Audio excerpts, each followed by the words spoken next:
único registro de sua vida. Porém, podemos acreditar no que lemos nesses livros?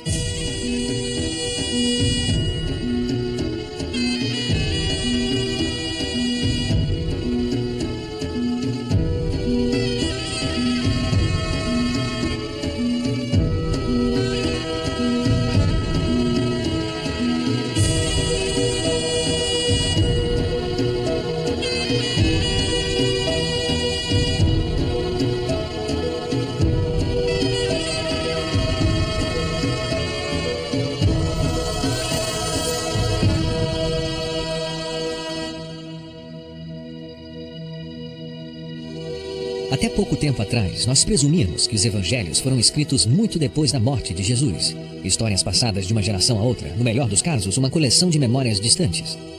Mas novos indícios achados nesta biblioteca na Universidade de Oxford podem mudar esse conceito. Desde a descoberta dos pergaminhos do Mar Morto, nunca houve um avanço potencialmente tão importante em pesquisa bíblica. Na noite de Natal, em 1994, o Times de Londres publicou artigos sobre o papiro de Jesus. Falava sobre a extraordinária afirmação do professor Carsten Thiede de que 3 fragmentos do Evangelho de São Mateus fornecem provas de que os evangelhos foram escritos e lidos por pessoas que viram Cristo ressurreto com seus próprios olhos. O homem que descobriu a notícia foi Matthew D'Ancona, agora editor adjunto do Sunday Telegraph. Ele trabalhava no Times de Londres quando ouviu pela primeira vez sobre o papiro de Jesus. My first feeling about the story was that there was obviously something quite extraordinary. Here was a fragment of papyrus in Oxford, 3 tiny scraps from St. Matthew's Gospel, we knew that. And here was a German scholar I'd never met, claiming that they were incredibly early, perhaps as early as 60 AD, which even to someone like myself who didn't know very much about the subject, seemed an astonishing claim. Até agora, a única prova física de quando os evangelhos foram escritos era um pequeno fragmento do Evangelho de São João, este datado de 125 Anno Domini.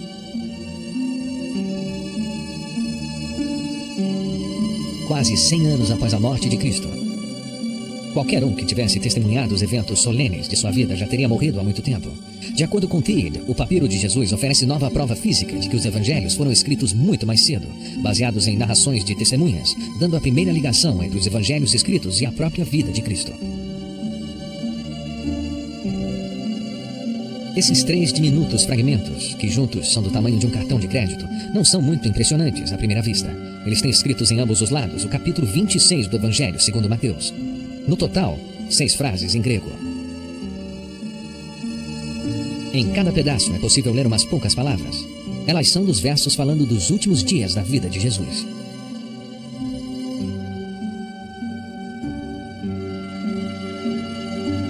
Um deles descreve sua unção por Maria Madalena quando diz: aproximou-se dele uma mulher com um vaso de alabastro, com um unguento de grande valor, e o derramou sobre sua cabeça.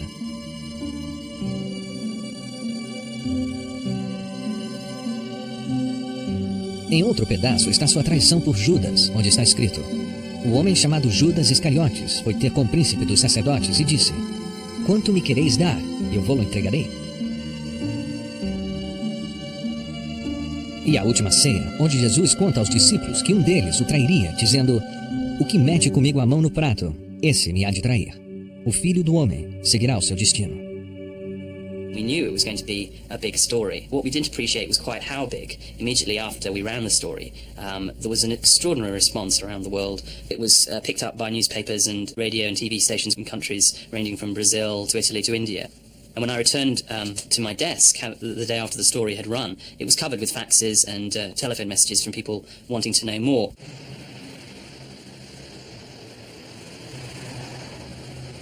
E apesar de que a maioria das pessoas que contataram D'Ancona nas semanas seguintes estivessem entusiasmadas pelos achados de Thiede, a resposta que ele teve de um dos peritos foi distintamente negativa. I don't think that he's correct in his claim that these little fragments of Matthew's Gospel can be dated to the middle of the 1st century. Along with nearly all experts in the field, I think that these fragments were written towards the end of the 2nd century. All the evidence points in that direction, and that has been the generally held view for some 40 years now, and I see no reason to modify that view. Graham Stanton foi o último presidente da Sociedade Internacional de Estudiosos do Novo Testamento e professor na King's College, a Universidade de Londres. Apesar de ser um dos principais opositores da alegação de Theod, ele acha interessante. People are always interested in something new to do with Jesus. In this particular case, the claims are rather unusual in that instead of pouring scorn on Christian faith, which happens now and again in the media, it's really the reverse. These claims do seem to suggest to some that the Gospels may be rather earlier and perhaps more reliable than many have supposed, although I don't hold that view myself. D'Ancona percebeu que o achado de Theod havia criado uma controvérsia e quis saber mais. Ele estava ciente dos fatos dos dois lados do debate, mas ele quis ir além das manchetes e buscar as provas por si próprio.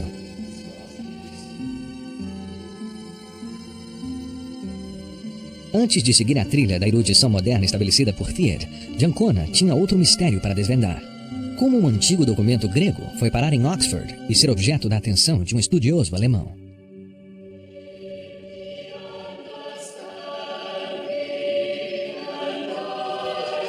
A capela da Magdalen College, Oxford, é um tributo à glória dos evangelhos. Aqui é fácil ver a tradição na música, arte e cultura que eles inspiraram. Os evangelhos estão dentre os mais importantes livros já escritos, nada devendo aos pilares da civilização ocidental. Foi na biblioteca desta faculdade que Carsten Theod viu o papiro de Jesus pela primeira vez.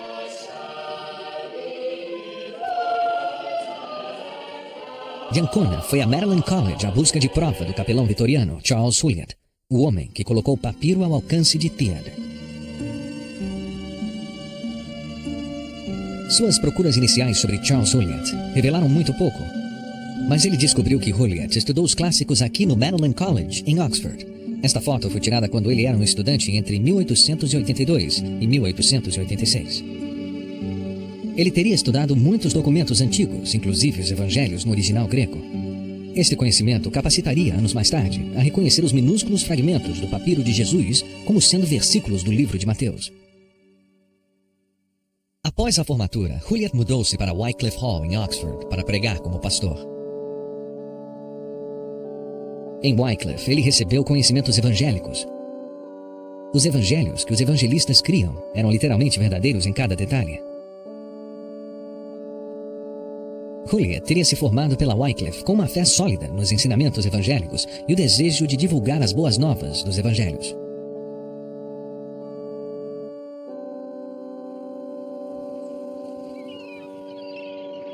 Após se formar, Hulyat viajou milhares de quilômetros para pregar a palavra de Deus no Egito. Naqueles dias, a viagem era uma jornada de 2 semanas. Ele teve primeiro que cruzar o canal britânico para a Europa continental. Aí viajou de trem até Brindisi, na Itália. Dali ele pegou um navio para cruzar o mar Mediterrâneo e continuou de trem até o Cairo, capital do Egito. A última etapa, uma jornada num navio a vapor subindo o Nilo até Luxor, demorando por volta de 6 dias.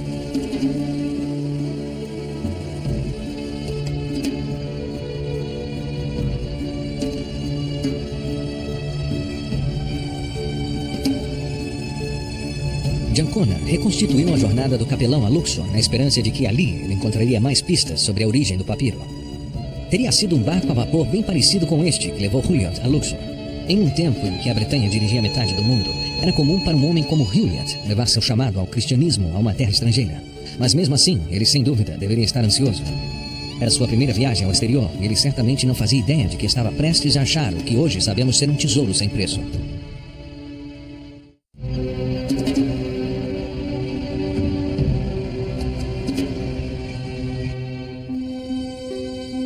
Matthew D'Ancona estava na trilha de Charles Hulyat, o homem que descobriu o papiro de Jesus. Após se formar em Oxford, Hulyat viajou para Luxor para ministrar às necessidades religiosas de turistas ocidentais. Muitos estariam segurando este manual, aguardando ansiosamente a primeira vez que vislumbrariam os templos e tumbas recém-escavados. Afinal, este era o início da era do turismo em massa. O empreendedor Thomas Cook estava abrindo as portas do Egito a viajantes do mundo todo. Pela primeira vez, Cook oferecia a simples vitorianos a emoção de viajar para o exterior, indo a lugares exóticos. A maioria veio para ver e ser fotografado junto aos grandes templos, pirâmides e outros monumentos antigos ao longo do Nilo. E isto era um bom negócio. Em 1898, o Egito recebeu 50 mil visitantes.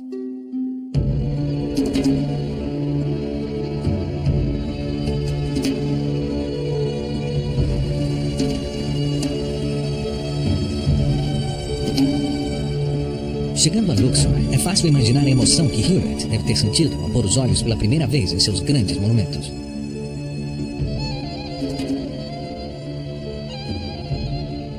A imediata sensação de que esta longa jornada através do continente e pelo norte da África valera a pena.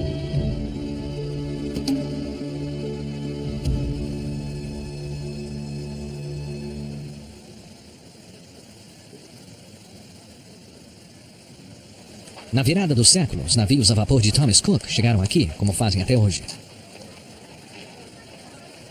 A maioria desses turistas teria sido levada ao Hotel Luxor, também construído por Cook, e um dos poucos hotéis em Luxor naquele tempo.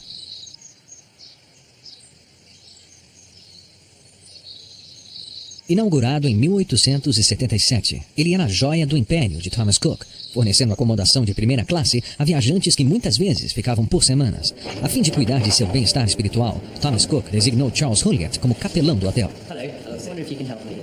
My name is Matthew Dancona, I'm from London. I'm trying to find out something about a man called Charles Heuliet, who lived in the hotel in the 1890s. Is that a name that means anything to you? Do you know anything about him? No, not... O gerente atual em nada ajuda Dancona em sua procura por alguma pista de Heuliet. Thank you very much. You're welcome, thank you. Mas no saguão do hotel existem marcas de seus tempos dourados, quando Luxor estava cheio de turistas, exploradores e arqueólogos. Havia um retrato de Howard Carter, o homem que desvendou a tumba de Tutankhamon em 1922. Ele anunciou sua descoberta mundialmente famosa deste hotel.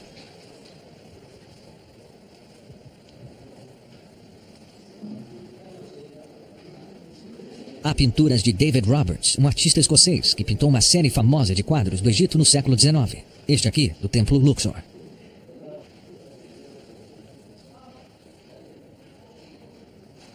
Páginas dos guias de Thomas Cook do século XIX ao Egito estão alinhadas na parede. Elas incluem informação sobre o Hotel Luxor, um refúgio luxuoso onde os ricos tiravam férias tranquilas.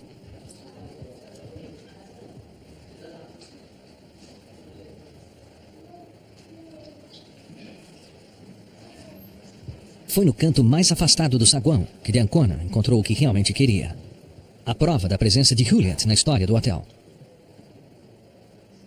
Uma página da edição de 1905 do guia explica como os hóspedes poderiam participar dos serviços que o hotel oferecia através do reverendo C.B. Heuliet, às 8 e às 10h30 da manhã e às 6 da tarde. Em outra página, o guia menciona o papel de Heuliet no hospital local para os nativos, onde ele também servia como capelão. Havia sido fundado em 1891, financiado por uma iniciativa da família Cook.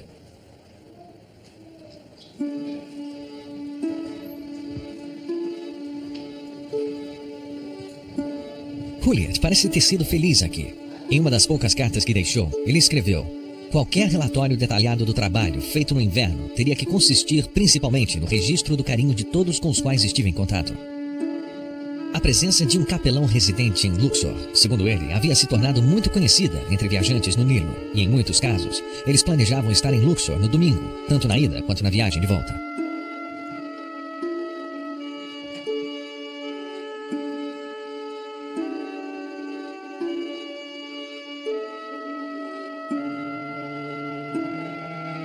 Hoje, o hotel é um lugar um tanto escuro e melancólico.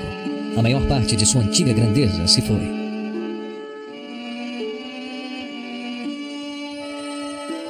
Mas na cobertura, a vista é tal como deve ter sido nos dias de Heuliet. Além do jardim, pode-se ver o magnífico templo Luxor, próximo dali.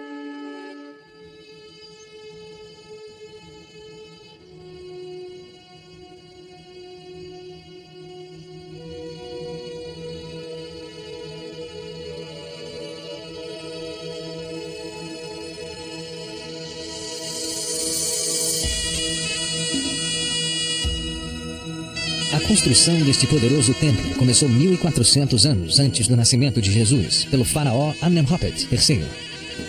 Ele era um santuário em homenagem a 3 antigos deuses egípcios: Amon, o deus da fertilidade, sua mulher Mut, a senhora do céu, e seu filho, o deus Lua, Khonsu.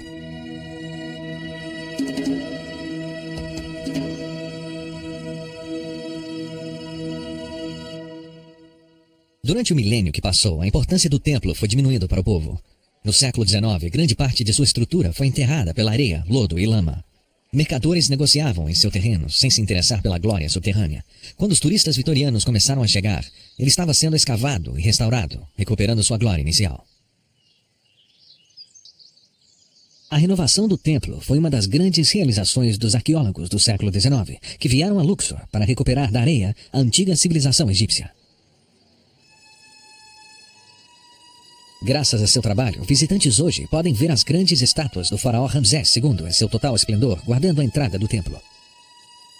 Foi Ramsés, seguindo o trabalho de Amenhotep, que construiu a maior parte do que está aqui e adicionou as estátuas como um testamento à sua própria grandeza.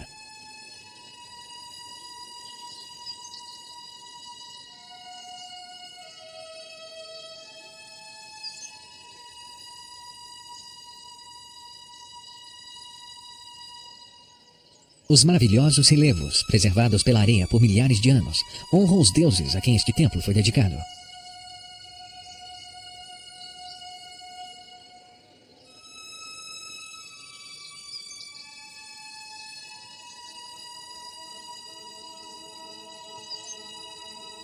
O pátio de Ramsés II, uma das glórias do templo, já fora certa vez coberto, formando uma arcada gigante.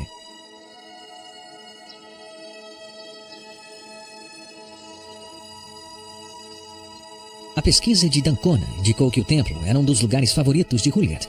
Ele o visitava regularmente, maravilhado com a proporção desses monumentos majestosos desta civilização antiga.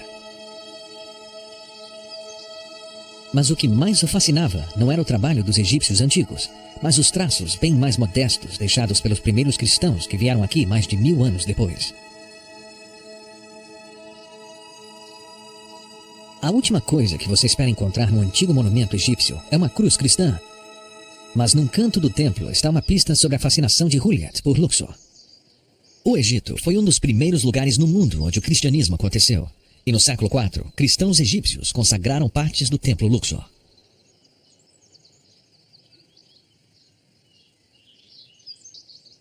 Os cristãos converteram esta parte do templo em uma capela. Eles se ofendiam com as imagens pagãs que o cercavam. Pode-se ver como eles emboçaram por cima dos antigos relevos egípcios e pintaram suas próprias imagens santas. Em outros lugares, ainda há traços de sua censura. Eles talharam os braços, pernas e rostos esculpidos pelos antigos egípcios. Eles esculpiram seus próprios símbolos sobre superfícies descobertas, colunas e paredes, como uma decoração mais adequada para o templo. D'Ancona descobriu que Juliet ficara fascinado por esse vandalismo cristão. Em uma carta, ele escreveu com aprovação evangélica: os traços deixados no tempo dos cristãos consagraram essas relíquias do paganismo ao serviço do seu e nosso Deus. Mas não há indícios que Juliet tenha achado os fragmentos do papiro no templo.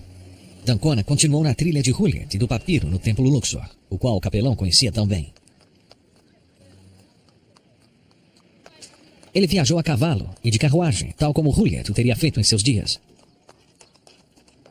Passando pelo lado oeste do templo, magnífico na luz do final de tarde, D'Ancona descobriu que o hospital onde Juliet serviu como capelão era próximo. Apesar de hoje ainda estar aberto, seria difícil encontrar rastros do trabalho de Juliet. Como tantos outros aspectos, sua vida e realizações foram esquecidas. As pegadas deste lustre vitoriano rapidamente se apagaram.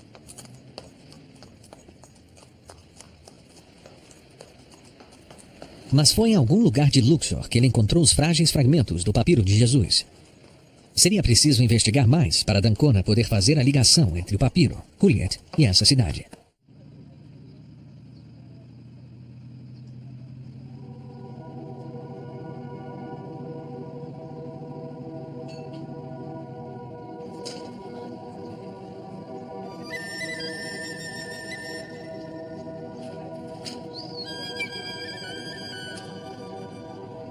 O rio Nilo separa Luxor da margem oeste.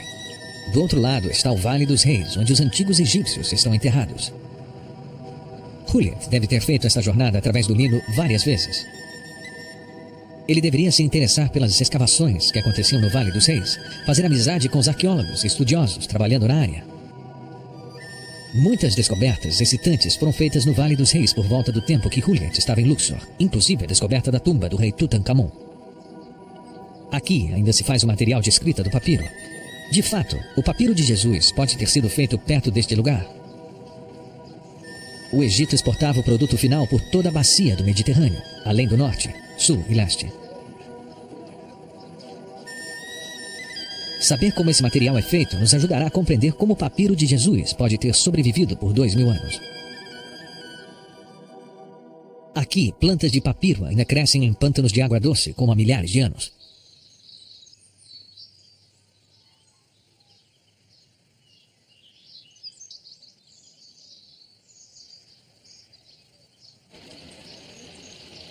Esses trabalhadores seguem os mesmos métodos que foram usados na época em que o papiro de Jesus foi escrito. Primeiro, eles cortam os talos em pequenos pedaços.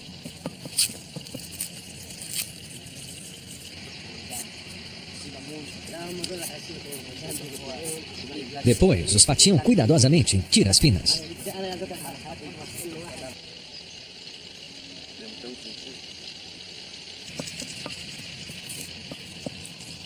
Depois, as achatam usando uma pedra pesada.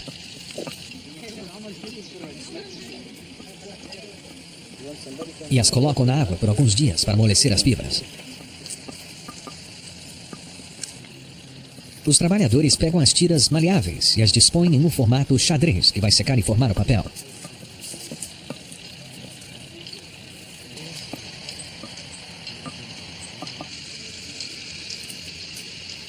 Uma vez que montaram a folha, eles a colocam entre duas pranchas para tirar toda a água.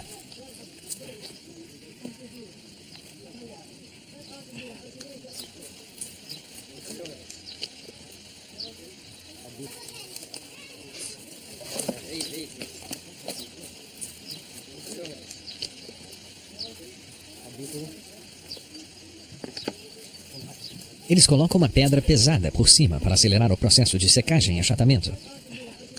Eles deixam o papiro por alguns dias no sol quente para sair toda a umidade.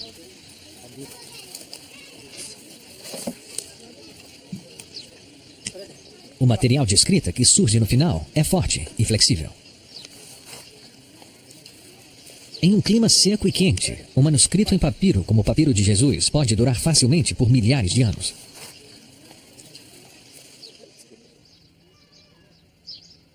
Os escribas que escreveram nos fragmentos que Juliet achou teriam usado uma caneta de pena para formar as minúsculas letras no papiro. Às vezes, papiros também eram decorados usando pigmento brilhante, como esses artesãos fazem até hoje, recriando os desenhos espetaculares e símbolos da antiga civilização egípcia.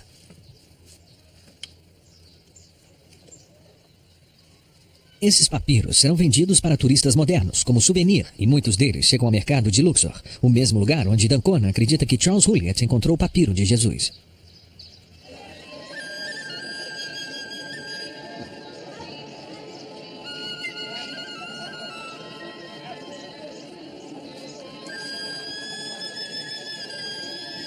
Juliet teria vindo aqui frequentemente à procura de artefatos antigos. Nos dias de Juliet, o mercado de Luxor era um centro famoso de venda de antiguidades. Naquele tempo, havia um comércio ativo de artefatos roubados através do Oriente Médio. A comunicação e troca de bens entre os vários postos do antigo Império Romano datam de mais de 2000 anos. Devido ao ensino clássico que Juliet tivera, ele conhecia o assunto, de forma que, quando ele chegou ao mercado, ele teria procurado não apenas antiguidades egípcias, mas também artefatos gregos e cristãos. Havia uma boa chance de que alguém que soubesse o que procurava pudesse conseguir algo especial.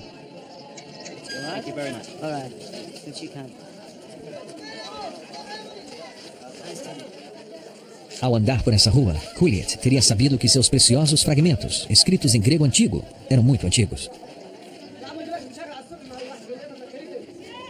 Ele os teria levado de volta ao seu hotel para estudá-los.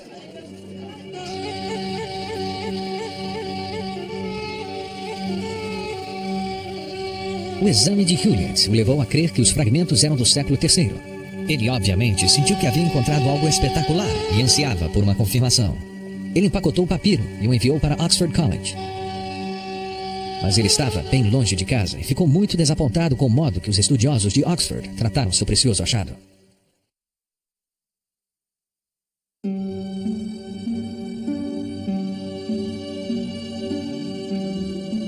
Em outubro de 1901, o reverendo Charles Hulyat mandou os 3 pedaços de papiro para Oxford. Ele esperava que sua faculdade ficasse tão entusiasmada com a descoberta quanto ele. Este é o envelope que ele lhes mandou. Mateus 26 se refere ao versículo do Evangelho escrito no papiro de Jesus. Mas ele também escreveu no envelope, encontrados no ano seguinte, mas evidentemente da mesma folha.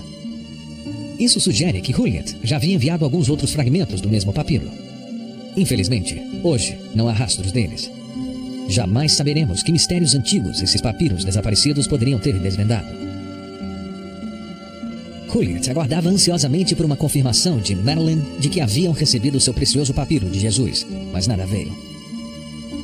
Então ele escreveu ao bibliotecário da faculdade: espero que os fragmentos tenham chegado bem. Eles foram remetidos via correio registrado dia 11 ou 12 de outubro por minha mãe, mas nem ela nem eu recebemos notícias de sua chegada.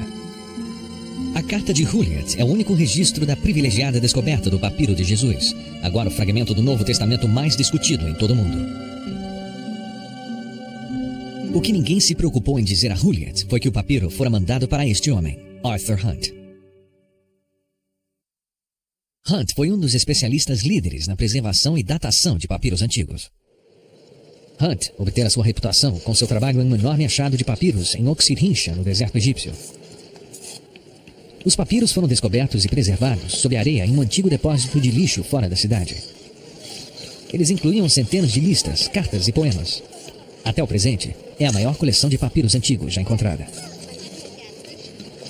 Segundo Hunt, fragmentos de livros, igual ao papiro de Jesus, não poderiam ser de antes do final do terceiro ou início do século IV. Por isso não foi surpresa quando ele relatou à faculdade de que o papiro de Jesus seria do final do século IV, centenas de anos depois da morte de Cristo. Ele não notou nada de excepcional sobre os fragmentos.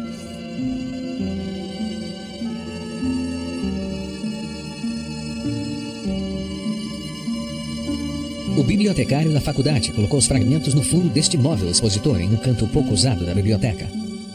Eles ficaram ali por quase 100 anos.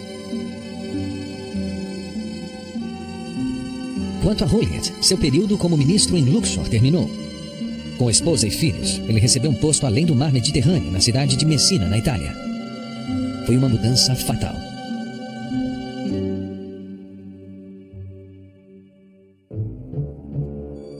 Em 28 de dezembro de 1908, Messina foi devastada pelo terremoto mais destruidor que já abalou o mundo ocidental. Em apenas 25 segundos, 150 mil homens, mulheres e crianças foram mortos em seus leitos. 98% das casas de Messina foram destruídas.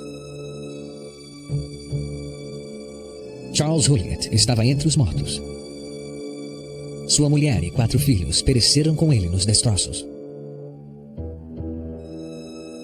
Em 6 de janeiro de 1909, o Times de Londres reportou como, após longa busca, os corpos do capelão britânico Charles Hulyat e sua família haviam sido achados enterrados sob os restos de sua casa. Hulyat morreu desconhecendo a importância do tesouro que havia encontrado. Todos os seus bens foram destruídos. Jamais saberemos se ele tinha outros fragmentos de papiros no Novo Testamento ou não. Após sua trágica morte, uma placa de bronze foi erigida no Hotel Luxor para comemorar seus anos ali como um capelão evangélico. A placa mal é notada pelas pessoas que se hospedam hoje no hotel. Isso não teria surpreendido Hulyat, que considerava a si mesmo um fracasso. Em uma carta à sua esposa Caroline, ele escreveu: "Fracassei em tudo. Imaginem como ele se sentiria recompensado se soubesse da importância de sua descoberta. Um papiro que pode vir a provar que os evangelhos são uma narrativa de testemunhas oculares da vida de Jesus. Como um cristão evangélico, tal descoberta teria provado tudo o que ele acreditava. Mas demoraria quase um século para que este homem, Carsten Thied, um papirologista renomado e doutor no Novo Testamento, viesse a revelar a magnitude do achado de Hulyat. Em 1994, Thied visitava a família de sua esposa perto de Oxford e aproveitou para examinar os 3 fragmentos de papiro na biblioteca da faculdade Madeline. Ele já havia lido os relatórios de papirologistas anteriores e visto cópias dos fragmentos, mas essa era a sua primeira chance de ver os originais. Ele tinha poucas expectativas de que eles revelariam algo surpreendente, mas ao pôr os olhos no papiro de Jesus, Thied soube que era algo especial. D'Ancona marcou de encontrar Theod em Oxford. Ele precisava falar com ele e observar seu trabalho antes de levar sua investigação adiante. When I saw the original papyrus for the first time, having studied photographs before, I was surprised, and there was a certain sense of excitement, because there was a sign next to it saying about 300 AD. This was much too late. And you could see that from looking at the original, that the photographs were misleading, and that people hadn't seen certain details on the papyrus, details of handwriting. So it was a gut reaction, a gut impulse that must be older, and then I had to go back and study comparative material to find out how old it really was. But the sense of excitement, that was there initially. A experiência de Theod lhe disse que esses fragmentos dos evangelhos poderiam ser os mais antigos já encontrados. Um manuscrito tão velho que poderia ter sido escrito por pessoas que viveram com Cristo e visto os eventos dramáticos da sua vida com seus próprios olhos. As implicações do achado de Theod são de longo alcance. Se estiver correto, muda a forma de lermos e interpretarmos os evangelhos. Também fornece prova material da vida de Cristo tanto para crentes quanto não crentes. Seu entusiasmo era compreensível.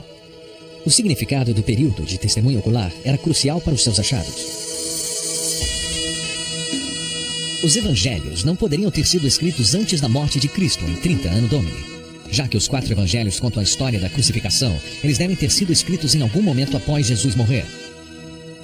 As pessoas que testemunharam a vida de Jesus e poderiam ter escrito que viveram durante o chamado período do testemunho ocular. Em geral, há um consenso de que o período do testemunho ocular termina aproximadamente 70 Anno Domini. Este é o ano em que o templo em Jerusalém foi destruído e a comunidade cristã foi dispersa. Esse período é crucial para o caso de Theod. Quanto mais Theod conseguir aproximar a data do papiro de Jesus, a data do período do testemunho ocular, mais importantes serão seus achados. Antes de começar seu trabalho de datar o papiro, Theod passou a decifrar cada letra e marca para ver se o papiro de Jesus revelaria uma nova leitura do Evangelho de São Mateus. Para o papirologista e estudioso do Novo Testamento, uma nova interpretação dos evangelhos baseada em manuscritos antigos é no mínimo tão importante quanto uma baseada na datação. Já que muitas das letras no papiro estavam danificadas, decifrá-las com exatidão requereu mais que um conhecimento do grego e bons olhos. Felizmente, Theod foi capaz de aplicar uma tecnologia aguçada à tarefa, um microscópio escaneador a laser. Esse microscópio é capaz de diferenciar entre 20 camadas separadas de um manuscrito de papiro e de medir a altura e profundidade da tinta na folha do papiro. O computador usa esta informação para montar uma imagem tridimensional de cada letra ou marca de tinta. Coisas que podem passar desapercebidas ao olho humano, ou até mesmo ao microscópio de potência normal, não escapam à intensidade do laser. Theod usou o microscópio para examinar esse círculo preto de tinta no fragmento do Evangelho, descrevendo a última ceia. Estudiosos anteriores que trabalharam sem esse instrumento concluíram que era parte da letra danificada. O microscópio escaneou o papiro com laser. O computador, então, calculou a profundidade da tinta no círculo negro em questão e comparou-a com a profundidade da tinta em uma letra perfeita. The microscope tells us that this blotch of ink in the center of the image has a depth of ink of 4.0 micrometers, whereas any true letter on the same papyrus, on any of the fragments, has a depth of ink of 12.1 micrometers. So the answer is 100% certain. It isn't part of a broken off letter. It isn't a punctuation mark. It is an accident of the scribe, an accidental blot of ink, a speck of ink, left on the papyrus.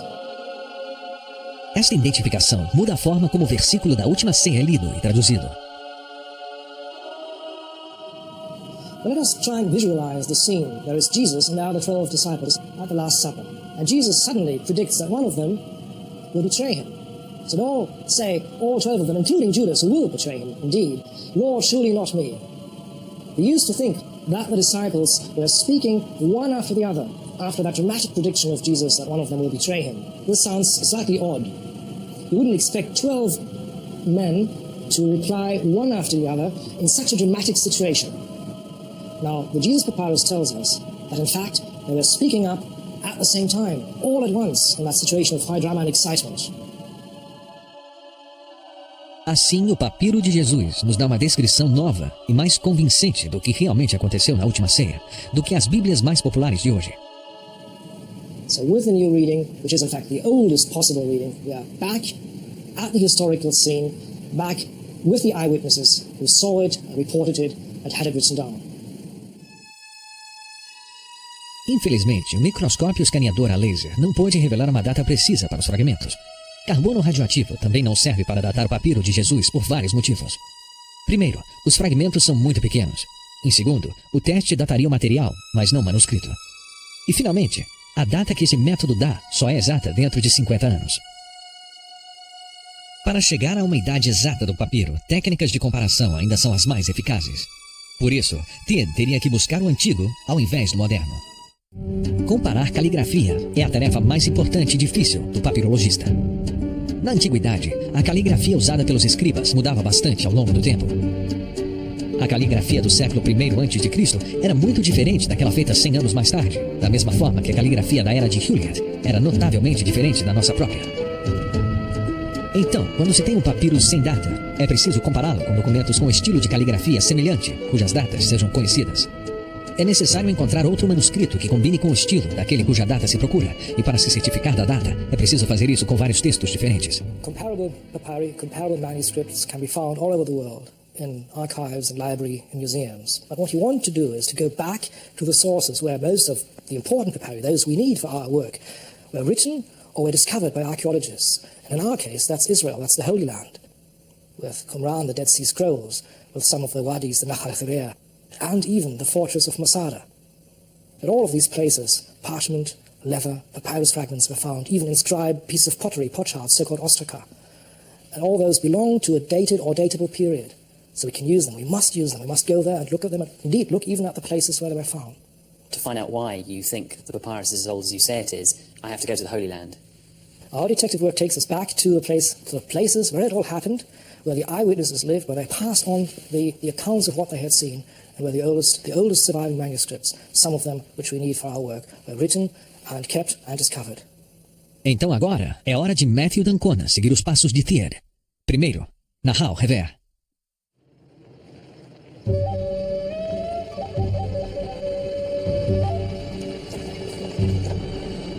O deserto da Judéia no coração da Terra Santa. É aqui que Teed começou sua procura por manuscritos para comparar com o papiro de Jesus.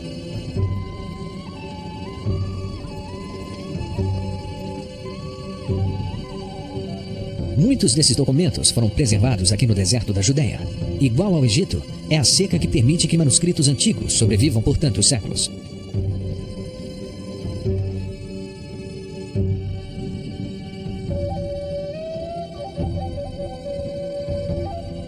É um lugar isolado e perigoso para aqueles que não conhecem a região. O guarda local, David Menninger, é o guia de d'Ancona.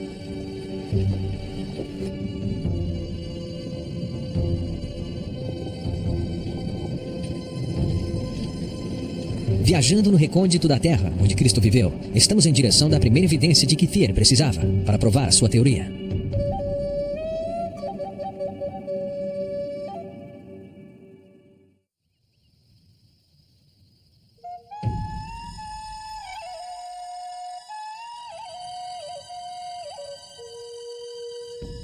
A paisagem é árida e maravilhosa. Um lugar sem tempo, com história que inspira admiração. Esses são os montes por onde o próprio Jesus andou 2000 anos atrás. O Evangelho, segundo Lucas, nos conta como ele foi tentado pelo diabo ao dizer: Jesus foi levado pelo Espírito ao deserto e 40 dias foi tentado pelo diabo. Satanás procura tentar Jesus 3 vezes, mas cada vez ele responde com citações bíblicas e vence seu adversário demoníaco. d'Ancona viajou com David Menninger ao local da Caverna dos Horrores, no Vale de Nahal Hever. Em 1955, arqueólogos encontraram aqui rolos antigos que ajudaram Teed a dar uma data ao papiro de Jesus. A história de toda esta área é sombria e trágica. Em 135 Anno Domini, os judeus se rebelaram contra o exército romano ocupante. Liderados pelo grande líder judeu Bar Kokhba, eles tentaram expulsar os romanos da Terra Santa. Mas no massacre que se seguiu, o exército romano matou mais de 500 mil de rebeldes e seus defensores. Os últimos rebeldes sobreviventes seguiram para esta parte do deserto para escapar dos romanos. Nas escarpas dominando o vale, centenas de metros abaixo, eles encontraram uma pequena caverna para se esconder. Sobre a caverna estão as ruínas do campo que os soldados romanos construíram para sitiar os rebeldes que se escondiam.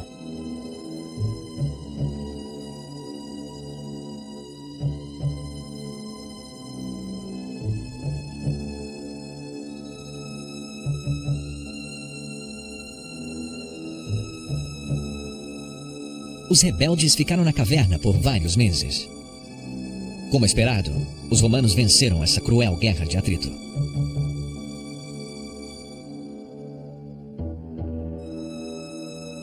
Em 1955, arqueólogos escavaram os restos mortais de homens, mulheres e crianças.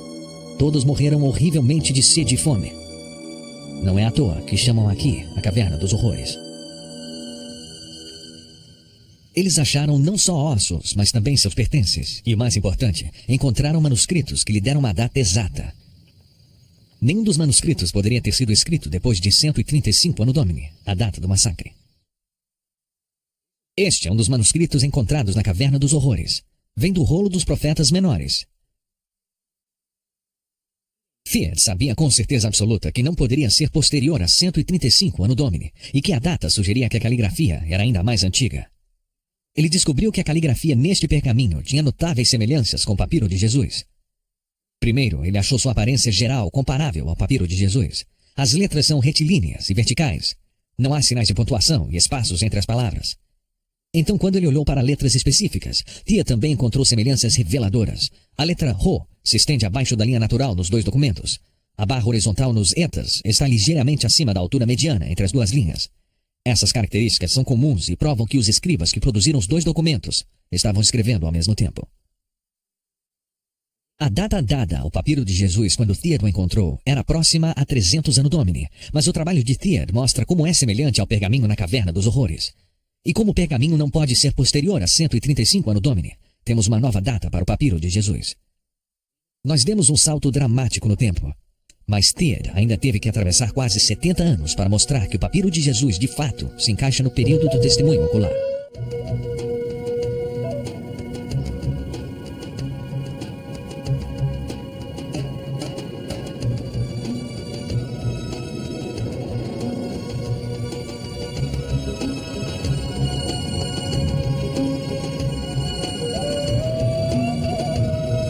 Prova seguinte, Duncan acompanhou a trilha de Theod através do deserto de Nahal Rever até a gigantesca fortaleza de Masada, outra cena de grande crueldade.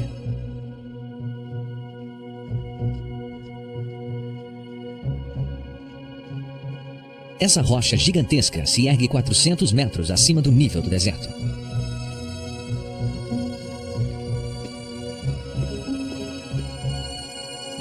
A fortaleza foi originalmente construída pelo rei romano Herodes em 40 a.C. para protegê-lo contra Cleópatra, a rainha do Egito. Mas em 66 Anno Domini, judeus nacionalistas, conhecidos como Zelotes, tomaram Masada dos romanos. A captura da fortaleza foi uma entre uma série de tentativas de expulsar o exército romano da Terra Santa.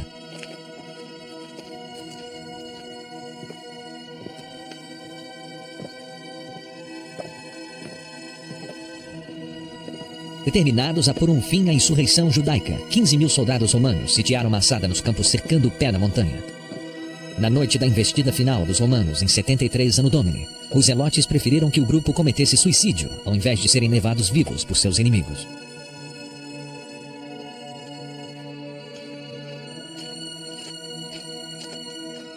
Quando os romanos entraram, eles descobriram que das 900 pessoas que haviam se refugiado aqui, só 2 mulheres e 5 crianças haviam sobrevivido.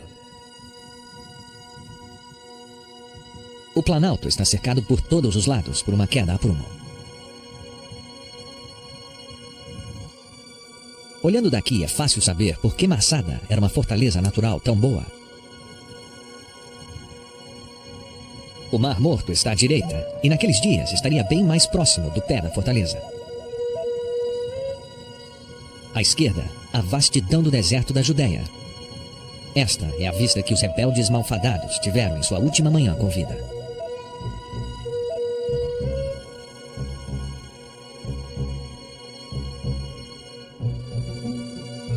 Sabemos que os rebeldes morreram em 73 Anno Domini, menos de 50 anos depois da morte de Cristo. Por isso, é possível que alguns dos homens e mulheres mais velhos que se suicidaram aqui tenham de fato visto o ministério de Jesus na Galileia, logo ao norte de Masada, e até sua crucificação. E como Masada ficou intacta até ser escavada por arqueólogos em 1966, qualquer coisa encontrada aqui que pudesse se relacionar com o papiro de Jesus teria um impacto dramático na teoria de Theod. Nos traria mais perto ao período do testemunho ocular.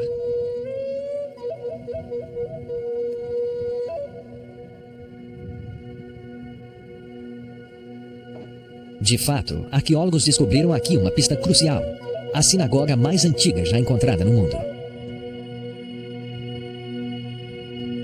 Em um cômodo ao lado, onde o sacerdote se vestia antes do culto, arqueólogos encontraram um pedaço de olaria que fora preservado debaixo da areia desde a destruição de Massada.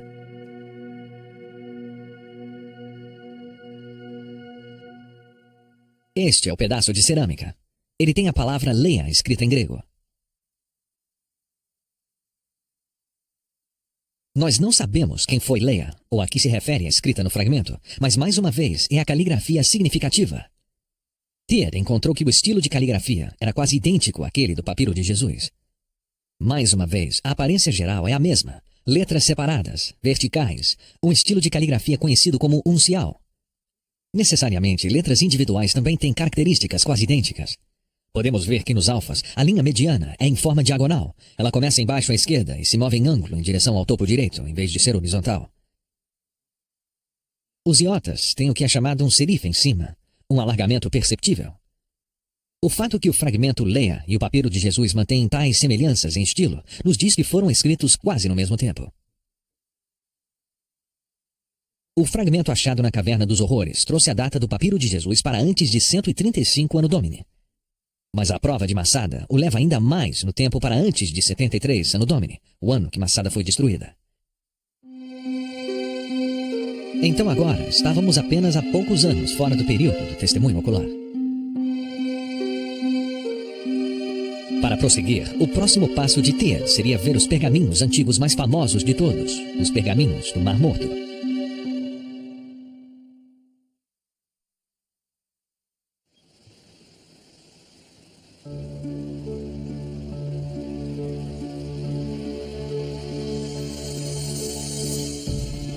O Museu de Israel em Jerusalém é o lar de um dos maiores tesouros antigos do mundo. Ele aloja os famosos pergaminhos do Mar Morto. O sacrário do livro foi adicionado ao museu em 1965. Disse que o desenho distinto se parece com as tampas achadas nos vasos onde os rolos sagrados foram descobertos.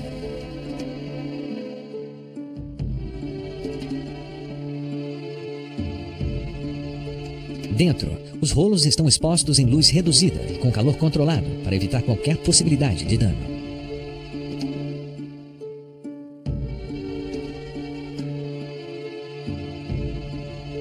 Os pergaminhos foram encontrados no deserto há 50 anos por um pastor beduíno.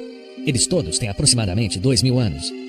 Juntos, os 800 pergaminhos nos dão uma visão única da vida diária de uma antiga sociedade judaica que viveu na Terra Santa no mesmo tempo em que Jesus começou seu ministério. Eles contam histórias extraordinárias da vida diária, leis e crenças desse povo. A maioria dos pergaminhos foi encontrada em fragmentos que precisavam reconstituição, mas alguns manuscritos de couro foram encontrados quase intactos.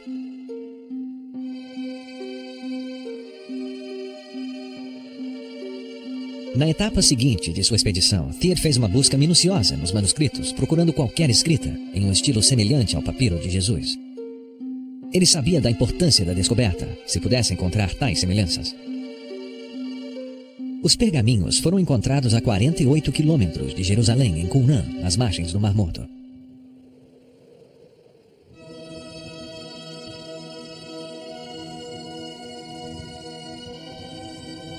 Qumran foi o lar de uma antiga sociedade judaica, conhecida como os essênios. Em 152 a.C., eles deixaram Jerusalém, insatisfeitos com o modo que o templo era administrado. Eles acreditavam que os padrões religiosos haviam caído escandalosamente e se retiraram para o deserto para formar sua própria comunidade, com um estilo de vida simples, de oração e estudo. Eles viveram neste recanto isolado no deserto por mais de 200 anos, independentes da liderança judaica em Jerusalém. Mais uma vez, seguindo a rota de investigação de Thiers, d'Ancona chegou ao local de um massacre antigo. d'Ancona encontrou-se com o estudioso de Qumran, Hanan Eshel, que lhe mostrou o local. Tal como a Caverna dos Horrores em Massada, os essênios tiveram um fim trágico nas mãos dos romanos. Em 68 Anno Domini, a 10ª Legião Romana marchou de Jericó e expulsou os essênios, queimando suas casas e destruindo para sempre sua forma de vida. Os essênios devem ter sentido que o fim estava próximo, porque, como sabemos, eles esconderam seu tesouro mais sagrado, os 800 pergaminhos que formavam sua biblioteca, nas cavernas que circundavam Qumran. O povoado de Qumran ficou escondido pela areia por 2000 anos. Tudo aqui ficou intocado até 1947, quando um pastor beduíno casualmente encontrou os preciosos pergaminhos dos essênios. Theod, mais uma vez, sabia que qualquer coisa encontrada aqui seria de antes de 68 Anno Domini, o ano em que os romanos destruíram o povoado. Então, se qualquer coisa encontrada aqui se parecesse com o papiro de Jesus, seria a prova crucial, apoiando uma data anterior. E esta é a caverna que continha aquele indício decisivo.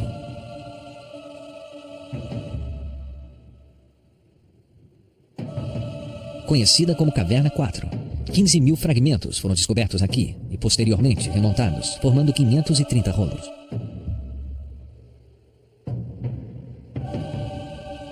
Alguns creem que os rolos foram danificados pelos soldados romanos com o intuito de destruir para sempre a biblioteca essênia, mas felizmente para Theod, os fragmentos permaneceram, protegidos pela areia seca.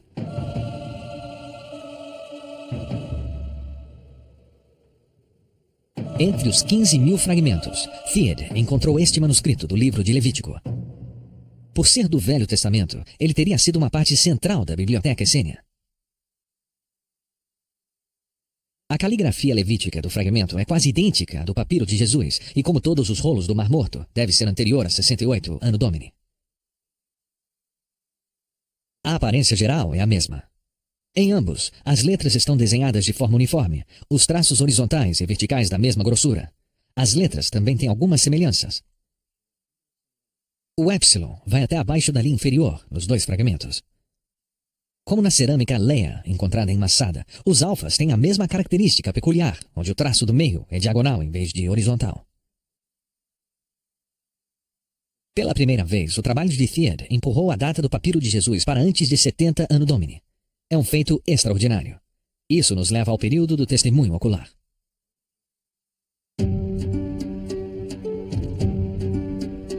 Quanto mais próximo do período do testemunho ocular Theod trouxer o papiro de Jesus, mais certos estaremos que os evangelhos foram escritos por pessoas que conheceram Jesus.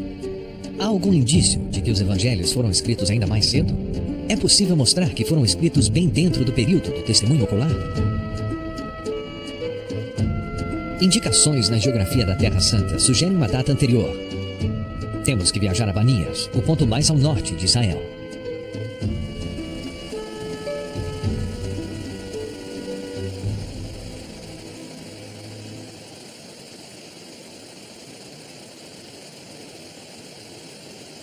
Na fonte do Rio Jordão está o ponto ao norte visitado por Jesus e seus discípulos. E como no deserto, a paisagem exuberante de Banias é rica em histórias dos evangelhos. É o lugar onde a verdadeira natureza de Jesus foi reconhecida pelo discípulo Simão. Os evangelhos nos contam que foi aqui que Simão declarou ser Jesus, o Cristo, o Filho de Deus vivo. Mas é o nome Banias que fornece uma pista surpreendente sobre a data dos próprios evangelhos, pois nos evangelhos de Marcos e Mateus ela tem um nome diferente. Os evangelhos referem-se a este lugar como Cesareia de Filipe, mas este nome não foi mais usado após 62 Anno Domini, quando seu nome foi mudado para Banias pelo rei Herodes. O fato de Mateus usar o velho nome sugere que ele estaria escrevendo quando o nome antigo ainda estava em uso antes de 62 Anno Domini. Essa mudança de nome é mais uma indicação de que os evangelhos foram escritos durante o período do testemunho ocular. Na cabeceira do rio está a cidade de Banias. Ela foi construída por Herodes em homenagem ao deus pagão Pan. Aqui, Jesus deu a Simão o nome de Pedro, após Simão declarar ser Jesus, o Filho de Deus. Como consta nos evangelhos, pois agora eu te digo, tu és Pedro, e sobre esta pedra edificarei a minha igreja, e as portas do inferno não prevalecerão sobre ela.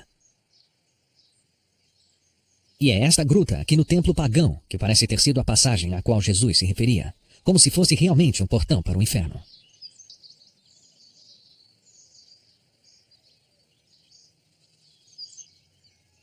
As palavras dos evangelhos parecem encaixar com o que hoje podemos ver com nossos próprios olhos. Aqui em Banias, os evangelhos se apresentam mais como uma narrativa de testemunhas. A fim de ajudá-lo a levar a data dos evangelhos ainda mais para trás, Thiers voltou ao deserto de Qumran e aos pergaminhos do Mar Morto. Aqui nas ruínas da Caverna 7, arqueólogos encontraram outra minúscula parte dos rolos. Thiers achava que ela poderia nos levar mais para dentro do período do testemunho ocular. Esse pequeno fragmento com letras escritas em grego é menor do que um selo postal. A pesquisa de Thiers mostrou que é mais um pedaço do Evangelho cristão de São Marcos, com algumas palavras do capítulo 6.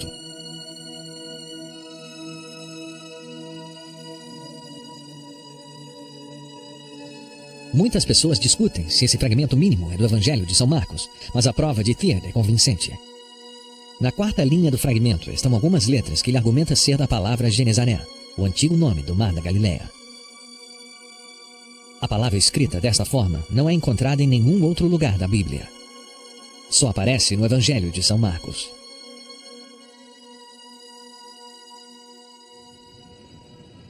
Thiers encontrou em Jerusalém mais indícios que o fragmento vem do Evangelho de São Marcos. Matthew d'Ancona seguiu a investigação de Thiers sobre o fragmento de São Marcos no Museu John Rockefeller, onde estão guardados inúmeros artefatos preciosos da Terra Santa.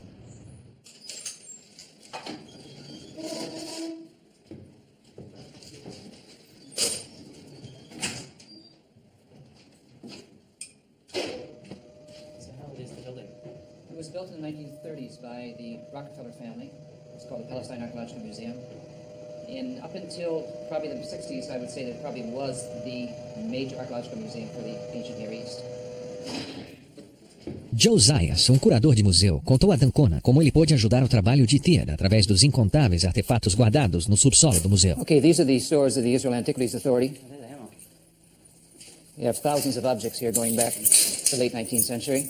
How many objects have you got? Oh, we got over 75,000.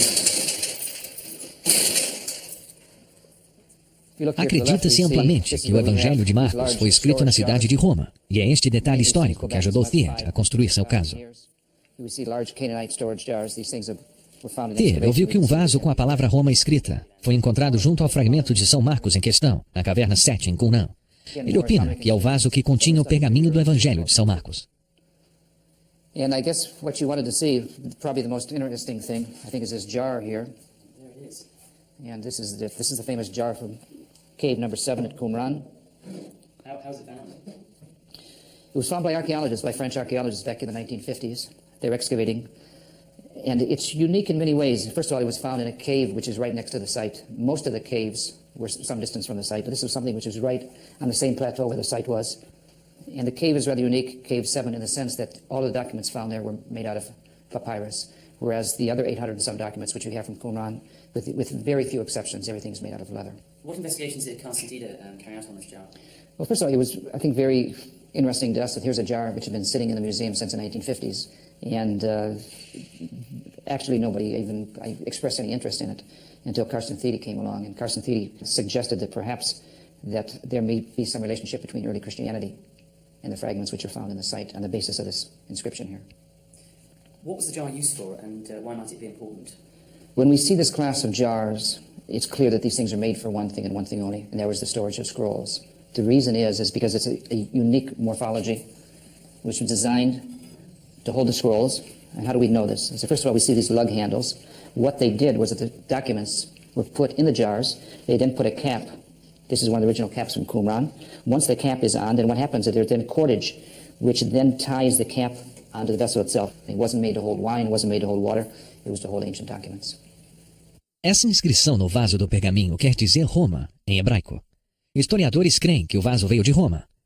Também acreditam que o Evangelho de São Marcos foi escrito na cidade de Roma. Encontrar o vaso perto do fragmento questionado deu a Thiers mais uma prova de que o fragmento encontrado em Qumran de fato vem do Evangelho de São Marcos.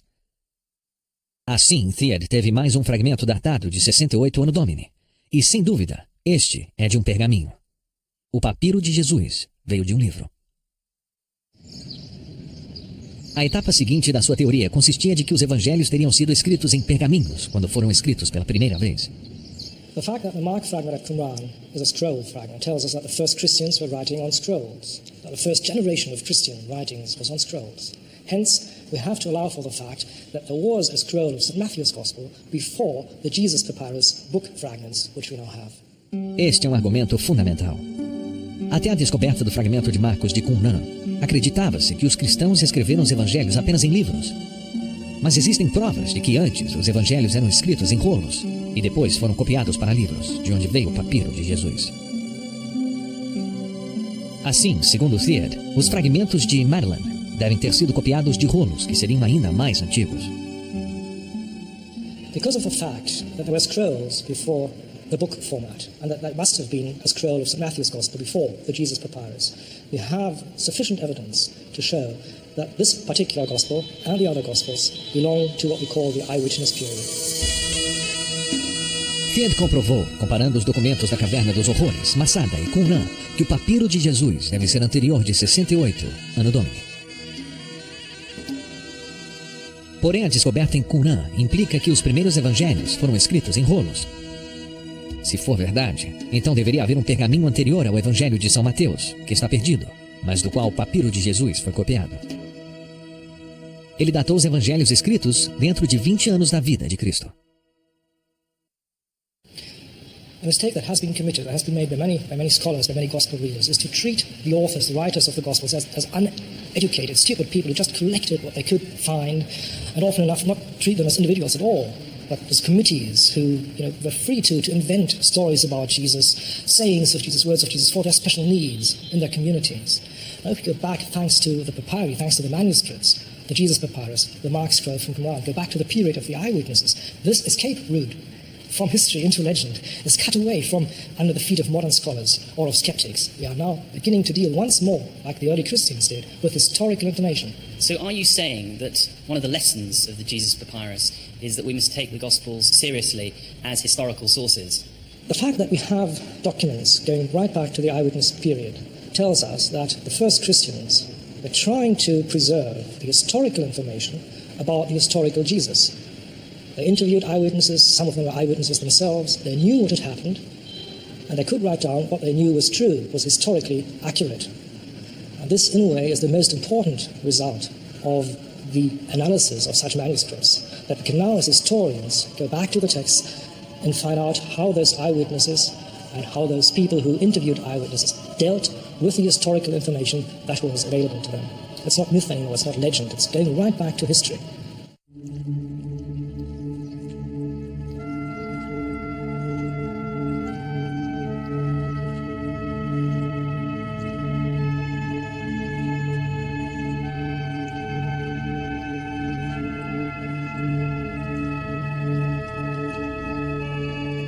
Any historian should be someone who wants to go out into the field and try and understand what the people would have thought, would have felt when they experienced these things and when they wrote about them. It helps one to reassess one's own attitude towards history and the writing of history, to see where it happened and how it was compiled into writing, into historical records.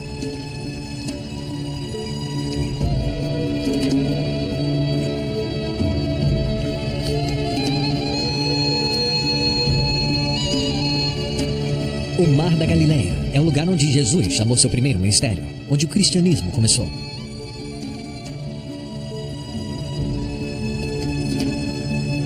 Para Thied, a paisagem desta área é muito importante. Se os evangelhos são considerados documentos históricos, a paisagem deve refletir os eventos e imagens descritos. Na Galileia, os argumentos acadêmicos de Thied vêm à vida. O trabalho complexo de um estudioso torna-se importante a todos que tenham interesse nos evangelhos. Para d'Ancona, é neste momento que a teoria de Thied toma forma. Esse lago é o lugar de muitas das mais importantes histórias dos evangelhos.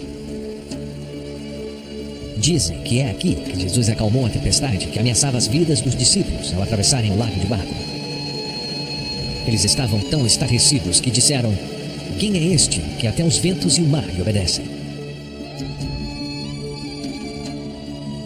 Em um monte, logo acima do lago, está o Monte das Bem-aventuranças. É ali que se diz que Jesus fez o Sermão da Montanha. Este sermão estabeleceu a crença de Jesus e veio sintetizar o sentido ético da fé cristã. No mundo greco-romano, a maioria dos profissionais eram aptos em estenografia. São Mateus, que era levita e cobrador de impostos, certamente teria tido esta habilidade. Se os evangelhos são narrações de testemunhas oculares, como sugerem os achados de Thiers, não há como não achar que Mateus e outras testemunhas tivesse sentado com os discípulos na mesma montanha e tivesse escrito as palavras de Jesus enquanto ele falava. Então as palavras que temos hoje podem estar bem perto daquelas que Jesus realmente proferiu. Esta teoria incomoda muitos estudiosos do Novo Testamento que estão convencidos que este sermão em particular é uma compilação posterior e duvidosa das diversas palavras das primeiras comunidades cristãs. Mas os achados de Thiers significam que devemos considerar essa possibilidade. E à margem da praia está Cafarnaum, que segundo São Mateus foi a própria cidade de Cristo. Jesus residiu aqui durante seu ministério na Galileia, curando muitos doentes da cidade.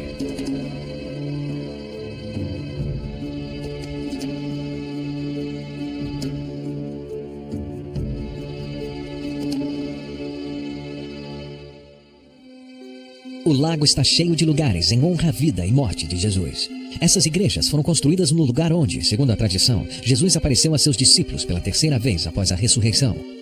Os evangelhos nos dizem que Jesus falou aos discípulos: "Me é dado todo o poder no céu e na terra. Portanto, ide e fazei discípulos de todas as nações." Muitos desses lugares são chamados assim devido à tradição local, ligando-os a certos eventos dos evangelhos.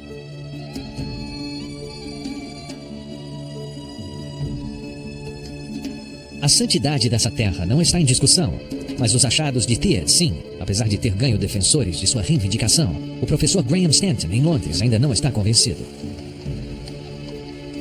I wouldn't rule out the possibility that a fragment of the Gospels might conceivably be discovered from a period as early as the middle of the 1st century. No, that is not totally impossible.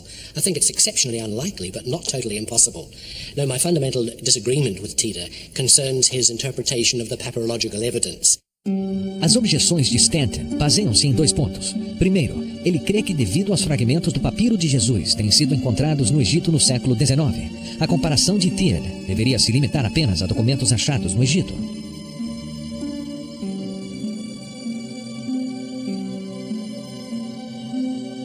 Os defensores de Thiers dizem que o papiro de Jesus poderia ter sido trazido da Terra Santa para o Egito em qualquer momento, depois que foi escrito.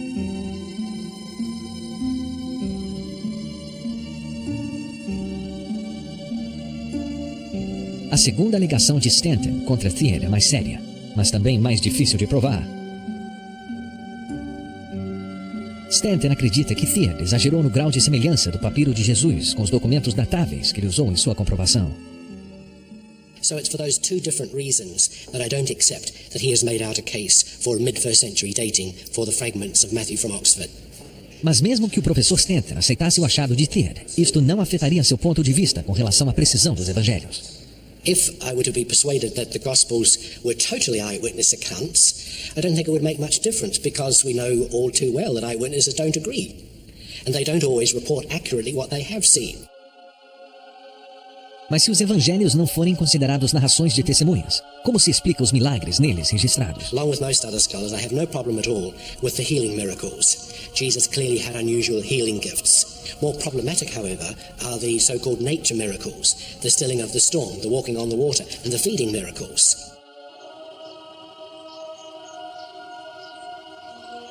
O local de um dos milagres mais famosos de alimentação é aqui, na igreja de Taga, nas praias do Mar da Galileia. Foi aqui, conforme relatam os evangelhos, que Jesus alimentou 5.000 pessoas com 5 pães e 2 peixes. São Mateus escreve: "Ele tomou os 5 pães e os 2 peixes, e erguendo os olhos ao céu, os abençoou, e partindo os pães, deu-os aos discípulos, e os discípulos à multidão. E os que comeram foram quase 5.000 homens, além das mulheres e crianças."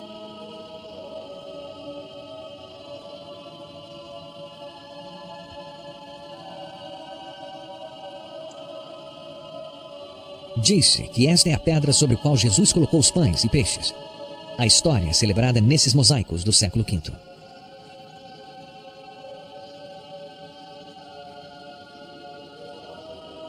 Para Stanton, a história deste milagre é simbólica e não pode ser interpretada literalmente.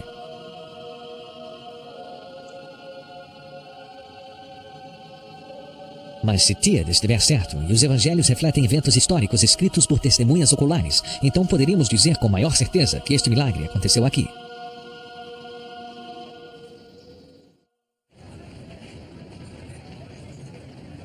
Jerusalém.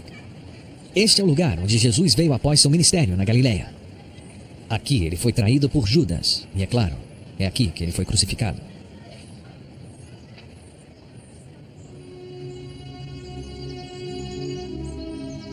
Este é o fim da jornada de Matthew d'Ancona. Ele seguiu o caminho do papiro de Jesus até Jerusalém. Ele queria ter a experiência própria do legado das histórias dos evangelhos.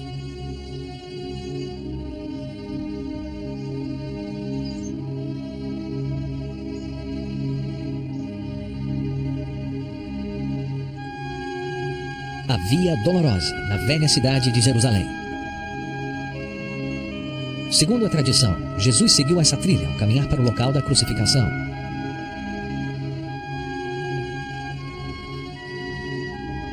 Seguindo o costume romano da época, ele tinha que sofrer a vergonha de andar pela cidade levando sua cruz em suas costas.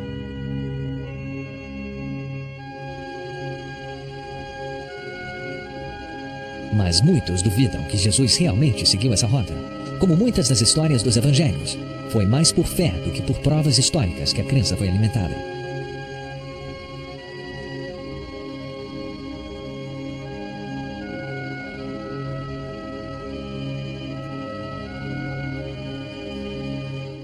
Tanto naquela época como agora, peregrinos de todo o mundo vêm até aqui para seguir o que acreditam ser os passos de Jesus.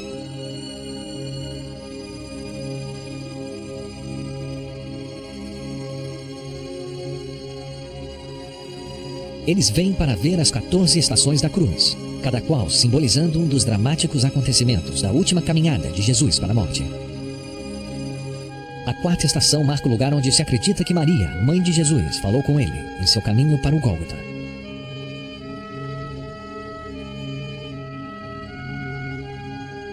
A sexta estação é tida como lugar onde ficava a casa de Santa Verônica, uma mulher piedosa, que dizem enxugou com o seu véu a face sofrida de Jesus.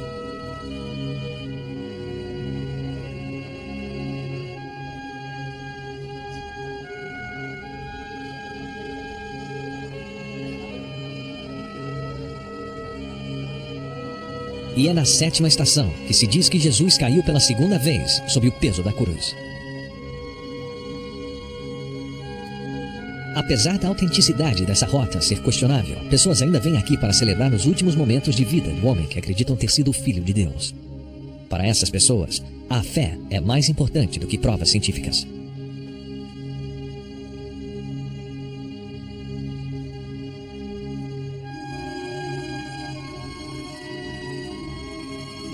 E o final da Via Dolorosa, significando o fim da jornada de Jesus, é a Igreja do Santo Sepulcro, o lugar mais sagrado para o mundo cristão. Pessoas representando as diferentes igrejas dentro do cristianismo vêm aqui. Elas vêm para ver o lugar de descanso de Jesus e para beijar a pedra onde seu corpo sem vida foi levado e ungido antes de ser colocado na sepultura.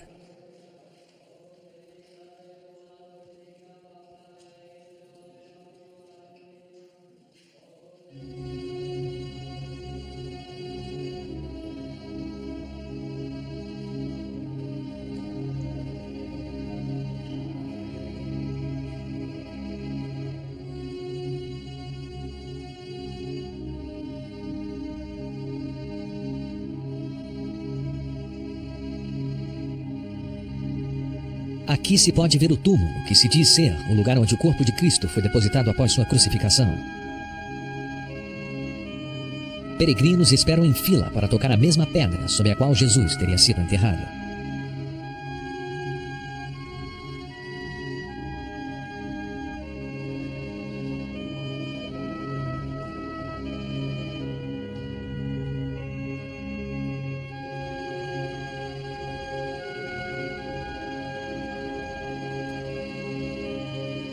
É comovente ver como 2000 anos depois, a grandeza de sentimento que sua morte ainda inspira.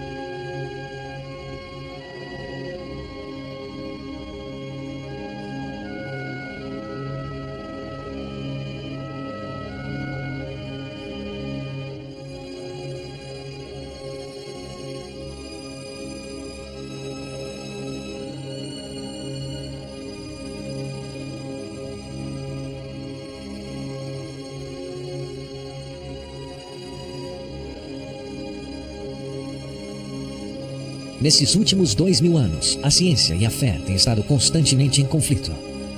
Galileu foi condenado pela Igreja como herege. A teoria da evolução de Darwin contradisse o mito da criação, e Freud destruiu a ideia da responsabilidade moral cristã. Mas com o trabalho de Carsten Thied, a ciência se tornou dependente da fé em vez de sua inimiga, encorajando a crença em vez de debilitá-la. The Gospels want to achieve two things. They want to strengthen the faith of their readers, but not with legends, not with nice or funny or entertaining stories, or even sad bits and pieces about the passion of the Lord, but with historical fact. So historical fact on the one side and strengthening the faith of the believers on the other side isn't a contradiction in terms. And it is indeed something that other historians in antiquity did. There was always a message. There was always a tendency, something people wanted to get across. In the case of the Gospels, it's the message of the historical Jesus who is also Christ of faith. Two sides of the same coin. Nenhum cientista pode dizer que os evangelhos são literalmente verdadeiros em cada palavra. Eles podem apenas julgar sua autenticidade. E se for possível mostrar que os evangelhos são mais autênticos do que os estudiosos pensavam, então o Jesus da história e o Cristo da fé se tornam uma só pessoa.